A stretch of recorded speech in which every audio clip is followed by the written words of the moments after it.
ওরা বলছে mirror image প্রকাশ করার কথা। মিরর ইমেজ সেটাও আমরা আইনি পরামর্শ নেব, সেটা যদি সম্ভব হয় আমরা তুলে দিতে কোনো অসুবিধা নেই।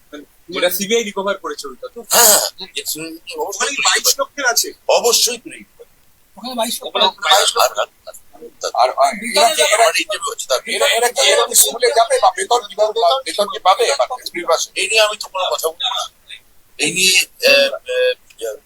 মহামান্য সুপ্রিম কোর্ট যা বলেছেন, আমি এমন কোনো কথা বলতে পারি না যাতে আদালতের কোনো অবমাননা হয়।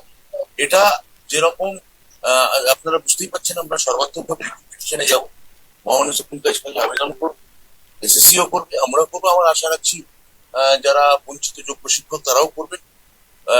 ফলে এটা আমাদের রিভিউ পিটিশন অব্দি এটা নিয়ে আমাদের কথা বলতে এটা আদালত অবমাননা। তাহলে সুপ্রিম কোর্ট এটাও অর্ডার দিয়েছে যে যারা যেভাবে সুপ্রিম কোর্ট যেভাবে এই মুহূর্তে তারা রাস্তায় রয়েছে, প্রতিদিন মিছিল করছেন, অবস্থান করছেন, অনুষ্ঠান করছেন, তারা কি আমি পরিষ্কার ভাবে বলতে চাই যে তারা আমাকে স্পষ্টত জানিয়েছে যে তারা অনশন করছেন না। তারা আমাকে, যারা আমার সঙ্গে যে প্রতিনিধি দল এসেছিল, আমি পরিষ্কার ভাবে জানাই আবার, তারা আমাকে স্পষ্টত জানিয়েছেন তারা কোনো অনশনের মধ্যে নেই।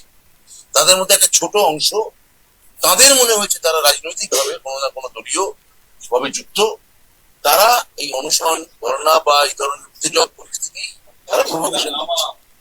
আমার তাদের উপরে কোনো রাগ নেই।